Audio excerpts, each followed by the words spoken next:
the one, that we saw in Nigeria. That one, God forbid. They going into the country. I saw this morning that you are talking about new terrorists being emerged in the zoo.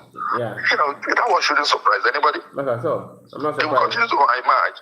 You see, Kwara State, one thing Nnamdi Kanu said in the past, may eventually come to pass. He said, the Fulani, if care is not taken, they will lose Sokoto.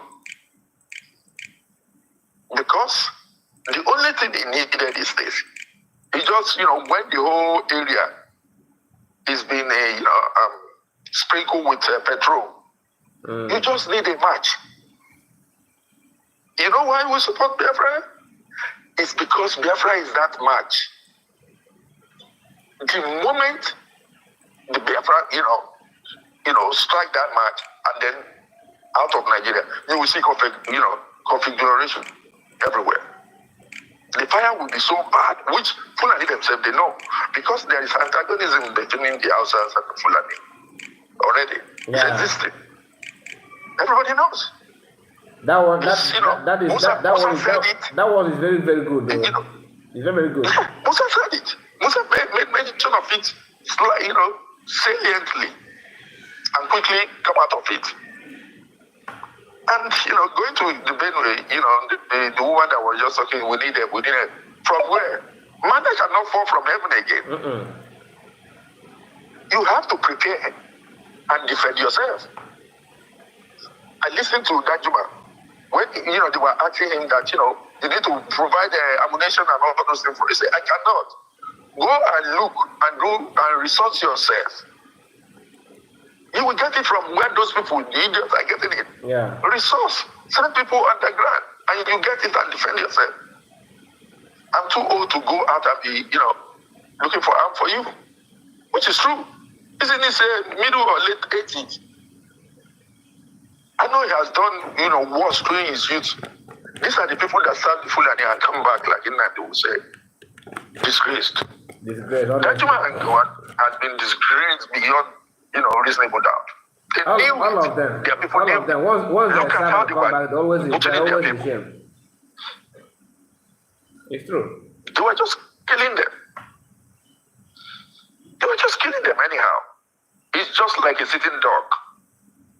You just go in there and they kill, how many you want to kill, and then you go away. Nothing happened. No Nigerian military. The day I knew that, it's not even, that day.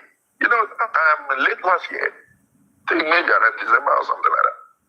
This, ISWAP have captured about 3 or 4 Nigerian army, showcased them with their uniform and their numbers and their faces and everything, and beheaded all of them. Can you imagine? This, and the names were not mentioned because I was searching. I wrote Sahara. I said, what are, these people that were killed, what's their name? They say, oh, we are still searching. And I knew Sahara reporter must have gotten the name, but because they are going to be Southerners. Before they publish that name, they already have I made a broadcast about it here. Before even Sahara publish that name, they are aware of those names, but they try to hide it. Of course, they're Southerners. Of course. Of course they're Southerners. I have not seen. Maybe I'm wrong, but I have not seen anyone that put that rope on their neck. Okay, that from the north. I have not seen. Please, maybe if you have seen, you can share it to me. I have not seen. Yeah,